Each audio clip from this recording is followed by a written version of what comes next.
E conosco já está a postos aqui o deputado federal Vitor Hugo, que vai conversar conosco agora, aqui no Jornal da Canadá.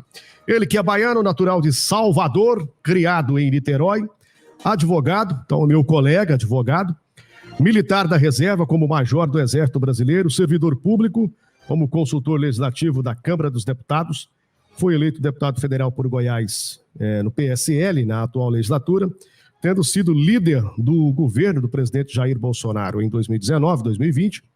É o atual líder do PSL, é vice-líder do bloco PSL, PL, PP, PSD, MDB, PSDB, Republicanos, DEM, Podemos, Avante e Patriota. E é com ele que a gente conversa agora, uma satisfação muito grande. Deputado, bom dia.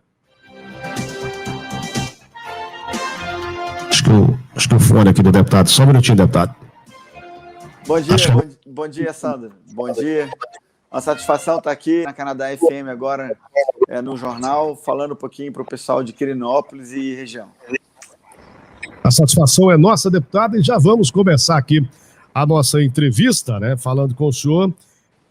O senhor tem uma larga experiência junto à Câmara dos Deputados, atuou como advogado e posteriormente como consultor legislativo. Como tem sido a experiência do senhor na qualidade de deputado federal? Bom, Sandro, foi realmente uma grande mudança, né? Eu fiz o concurso para a Câmara dos Deputados em 2014, depois de 21 anos no Exército Brasileiro, e vim trabalhar aqui na Câmara, então, como consultor legislativo, que é um cargo efetivo, né, concursado.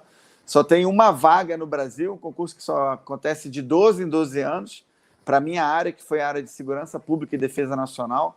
Então, Deus me abençoou, eu passei em primeiro lugar do Brasil e vim trabalhar aqui.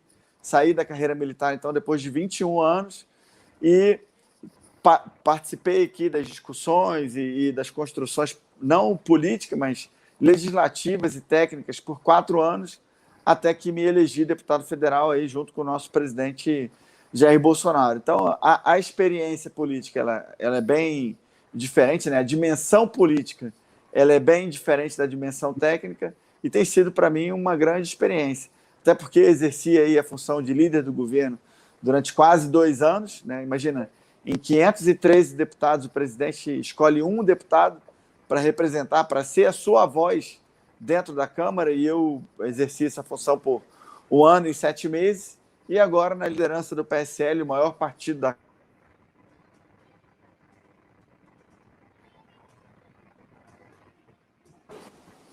Alô? Agora sim, deputado. O maior partido da Câmara de direita, né, com 53 deputados federais. Então é uma grande responsabilidade, tem sido um grande aprendizado para mim. Deputado, o senhor tem sido um parlamentar muito atuante, né, e tem destinado recursos a diversos municípios. Eu acompanho as redes sociais do senhor. Agora há pouco o senhor estava pessoal de Petrolina, o pessoal de Goiás inteiro aí, o senhor tem atendido, né, aos prefeitos. E Quirinópolis também beneficiado com recursos destinados pelo senhor. São cerca de R$ 647.025,13. Recursos que foram destinados à aquisição de viaturas operacionais do Corpo de Bombeiros Militar, aparelhamento da Guarda Civil Municipal e também para a reforma e ampliação do Colégio Militar, Dr. Pedro Ludovico.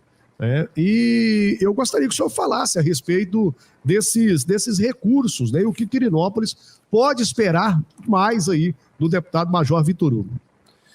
Sandro, para Quirinópolis e região, quando inclui as cidades do entorno, nós enviamos quase 9 milhões de reais, 8.755.000 reais, sendo que desses 3 milhões e meio foram pagos e temos aí 5.254.000 que estão empenhados. Esse dinheiro empenhado é um recurso que vai ser pago, né? Quando chega o momento do empenho, é que todas as análises anteriores, técnicas, né, orçamentárias, foram realizadas e houve o empenho da palavra, vamos dizer assim, da União de fazer o repasse do recurso. Realmente, para Quirinópolis em si, nós temos aí 400 mil para a segurança pública, né, e que você já abordou, para a viatura aí para o Corpo de Bombeiros, 300 mil, e para a Guarda Municipal, 100 mil, e para o nosso Colégio Pedro Ludovico, 247 mil para ampliação. Todos esses recursos estão empenhados. Mas temos aí, como eu falei, recursos para outros municípios. Bom Jesus de Goiás, 353 mil, sendo que 100 mil já foi pago para a saúde e coronavírus, e 253 mil para o Colégio Militar Pastor José Antônio Ribeiro, para Paranaiguara, 100 mil para a saúde e coronavírus, para São Simão, 1 milhão e 164 mil, sendo 1 milhão para pavimentação asfáltica e 164 mil para aquisição de brinquedos, os recursos já empenhados, e para Rio Verde, 6 milhões e 6 milhões e 400 mil reais, e aí em vários aspectos, eu não vou aqui perder muito tempo, mas a maioria já empenhado e alguns pagos já. Para Quirinópolis, eu quero aproximar cada vez mais, nós já mandamos mais de 600 mil, e a minha intenção é que a população, o prefeito, os vereadores, busquem contato para trazer demandas que sejam. Como é que eu faço essa seleção de o que atender, né? A pessoa traz para a gente uma demanda que seja realmente importante para a região, que impacte o maior número de pessoas, então algo crucial, que impacte muita gente e que tenha um custo mais baixo, né? Quem vier com essa fórmula corre o bom risco aí de ter a sua demanda contemplada.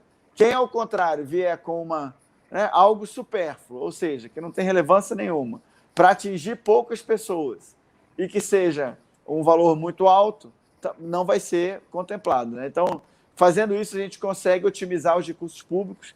Eu já destinei quase 200 milhões de reais para Goiás, uma parte considerável disso está empenhado ou pago, e a gente quer continuar trabalhando pelas cidades de Goiás para que a gente possa fornecer um serviço público de melhor qualidade.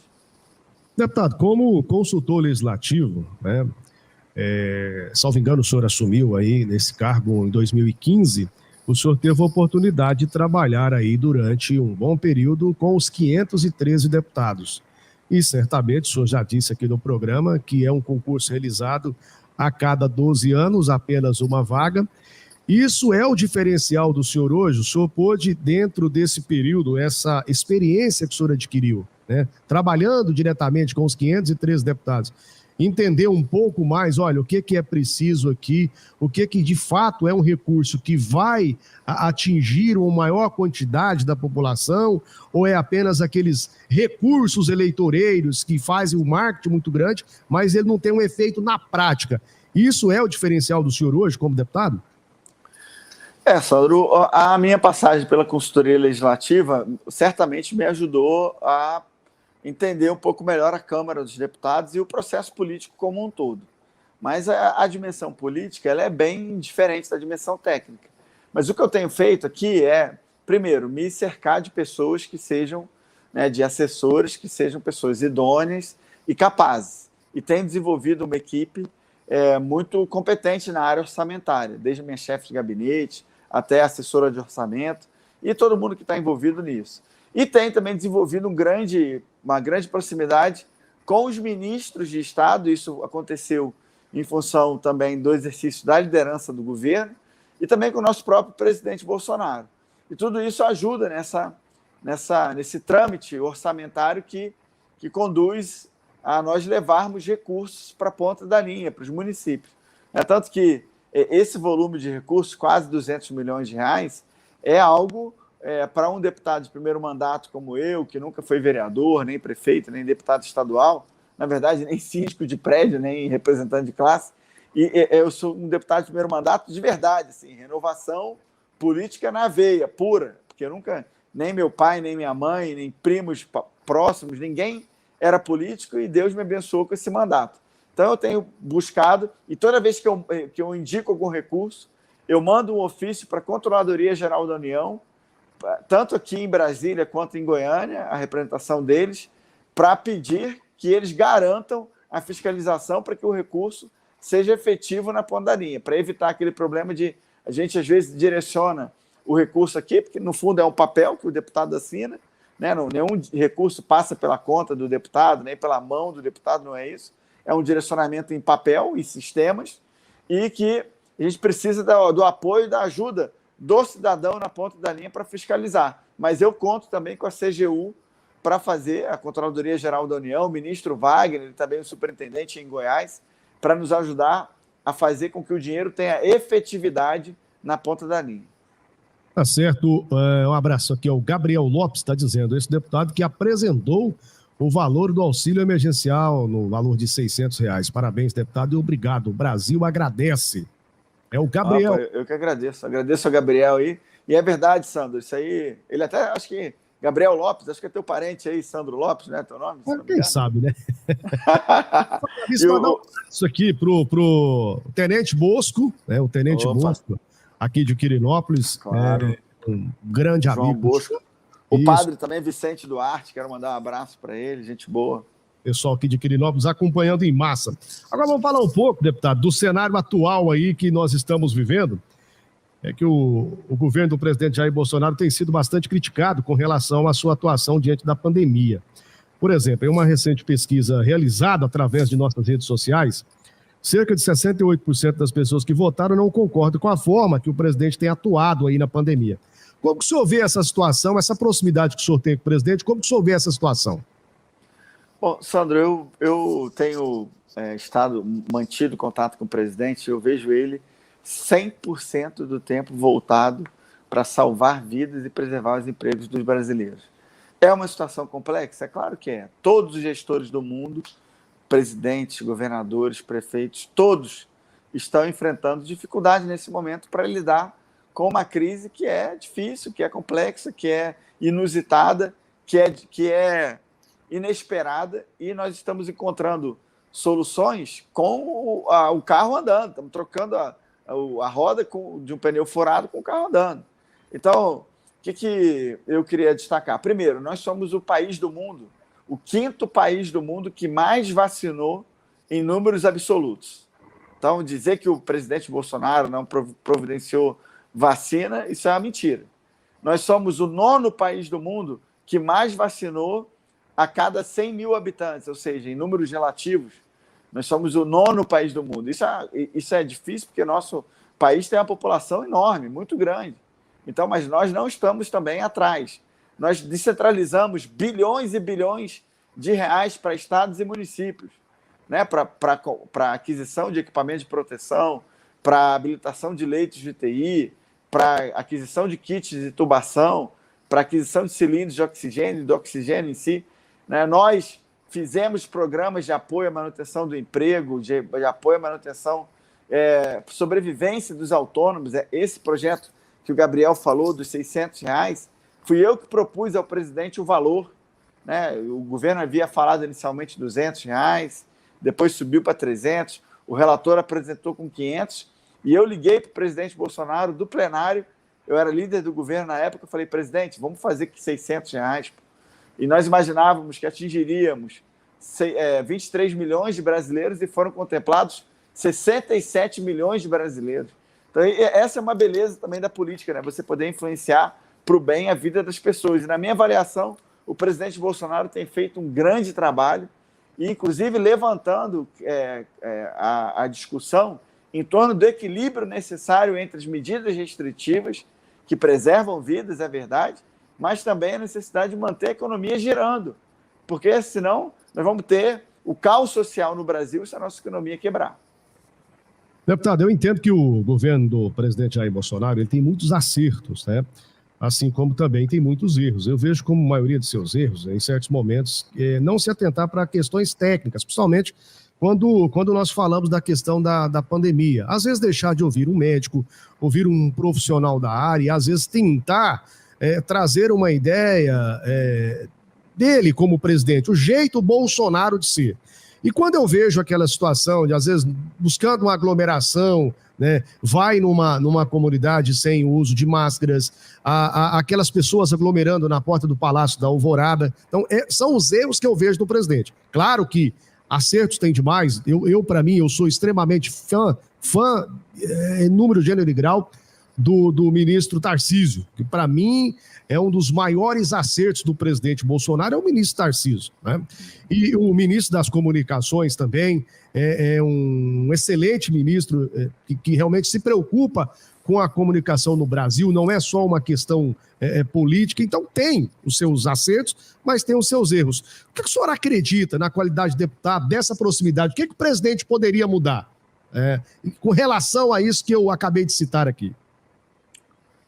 Olha só, Sandro, é normal que todo governo tenha, na percepção da população, dos eleitores, tenha pontos fortes e pontos fracos. Isso é natural de qualquer governo e é importante que o governo vá crescendo, evoluindo, mas a gente tem que desfocar um pouco da figura do presidente. Eu vejo muitas críticas em torno da figura do presidente e olhar o conjunto da obra, né? Como eu falei, o governo tem feito grandes medidas aí para salvar vidas e preservar os empregos dos brasileiros, né? Não vou repetir aquilo que já foi feito. Eu vejo o presidente com esse ímpeto, né? Ele, por exemplo, no começo ali da pandemia, ele saía. Hoje ele está usando máscara já, mas ele saía e tal, e fazia questão.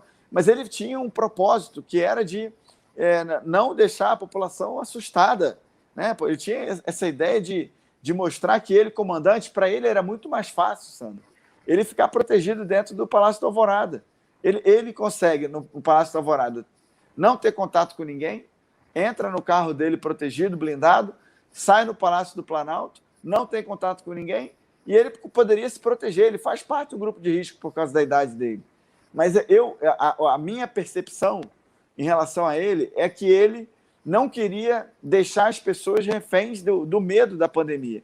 Embora nós saibamos, e eu quero aqui lamentar todas as mortes, né, mais 300 acho que já deve ter passado 340 mil mortes no Brasil, e eu quero lamentar todas, né, cada perda de vida é uma perda irreparável, insuperável, particularmente para as famílias e para os amigos. Eu quero expressar minha solidariedade, de um lado, mas de outro lado também dizer que o presidente, a despeito de ter o mesmo sentimento, ele tem a responsabilidade de fazer com que o país continue andando. Então eu via isso no presidente, essa angústia, né, de buscar soluções, ao mesmo tempo em que ele não pode simplesmente fechar as portas do país, nem no nível econômico, nem no nível sanitário. Então, é uma situação complicada para todos os gestores, e quem vai julgar acertos ou erros do presidente sempre vai ser a população brasileira, e vai ter chance de fazer isso com mais detalhe agora, no ano que vem, nas urnas, né? E eu espero que seja uma avaliação positiva diante de todos os esforços que o presidente tem feito. Deputado, o senhor deve ter acompanhado a divulgação no Fantástico, as gravações de uma conversa que o senador Cajuru teve por telefone com o presidente Jair Bolsonaro sobre a CPI da Covid, que o Senado terá de abrir por determinação do ministro do Supremo Tribunal Federal, Luiz Roberto Barroso. Há quem defende que o presidente tenha cometido crime de responsabilidade, sendo de conspirar com o senador Cajuru contra o STF. Qual é a sua avaliação como parlamentar a respeito desse caso? Bom, primeiro quero expressar aqui a minha tristeza e decepção, né, de ver o senador Cajuru gravar o presidente da República. O presidente já disse que foi sem autorização, e depois de divulgar o áudio, de novo, o presidente também já afirmou, sem autorização do presidente.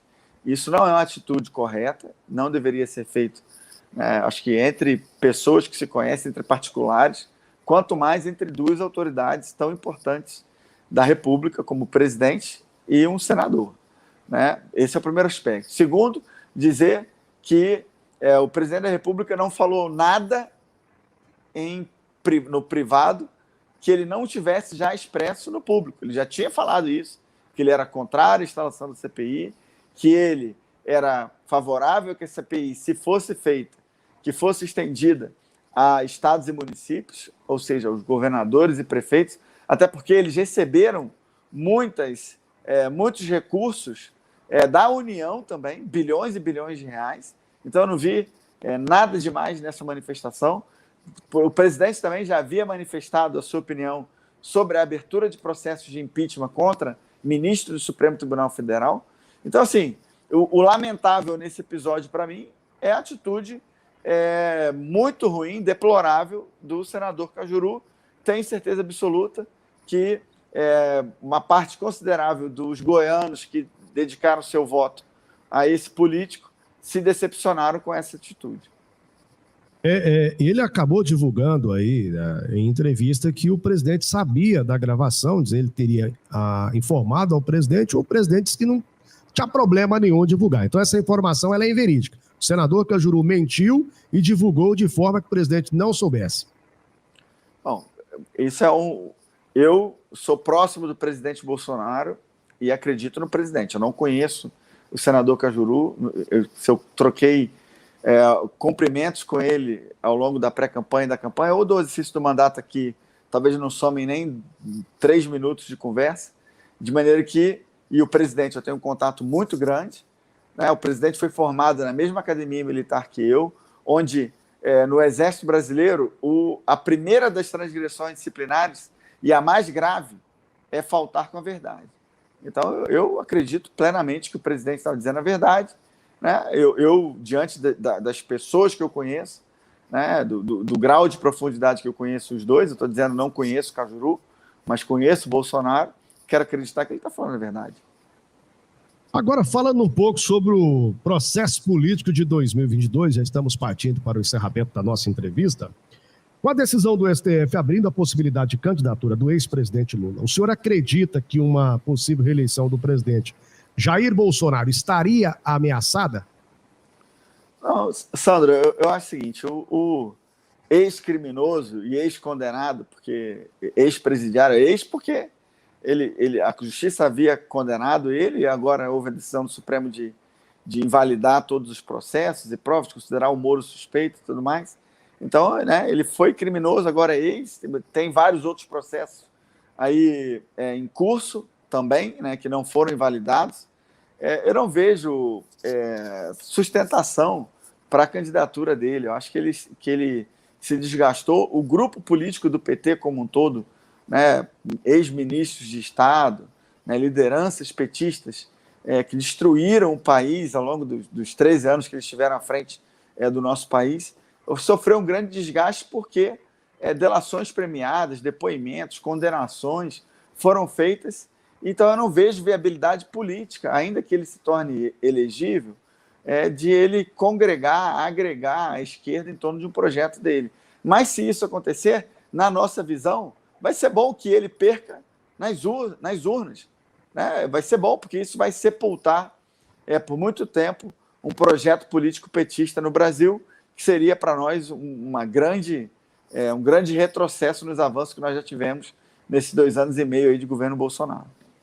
Qual que é o projeto político do deputado Major Vitor Hugo para 2022? Ô Sandro, nesse momento agora, como a gente tem várias indefinições, a gente não sabe ainda, por exemplo, para qual partido o presidente vai. Né? Eu quero ir para o mesmo partido que ele, né? Nós estamos no PSL agora, essa é uma indefinição. Né? Nós não sabemos ainda também se o governador Caiado vai apoiar o presidente, se o DEM vai apoiar. Então são existem muitas variáveis que estão aí ainda para ser definidas. E eu sei que eu vou me candidatar novamente. Acho que é muito provável que eu me candidate a deputado federal. Né? Como eu falei, eu sou um deputado federal de primeiro mandato, buscando ainda criar e consolidar bases políticas.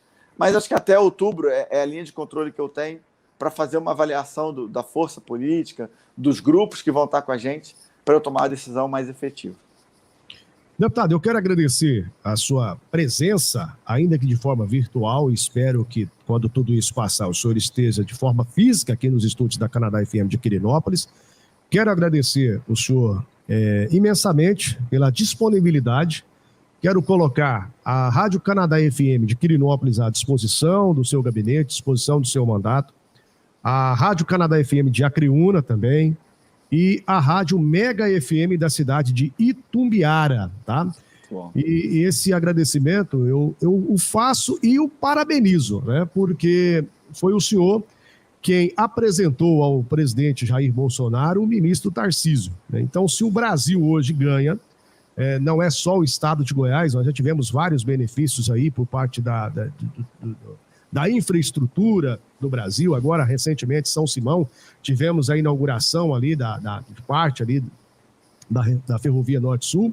Então, isso é graças ao senhor, né, de ter apresentado uma pessoa tão competente ao presidente. Nós só temos a agradecer. Agradecendo o senhor, agradecemos também ao presidente por ter acatado essa ideia de nomear aí o ministro Tarcísio. Então, eu agradeço o senhor imensamente. Muito obrigado por disponibilizar do seu tempo aí para poder nos conceder uma entrevista aqui no Jornal da Canadá.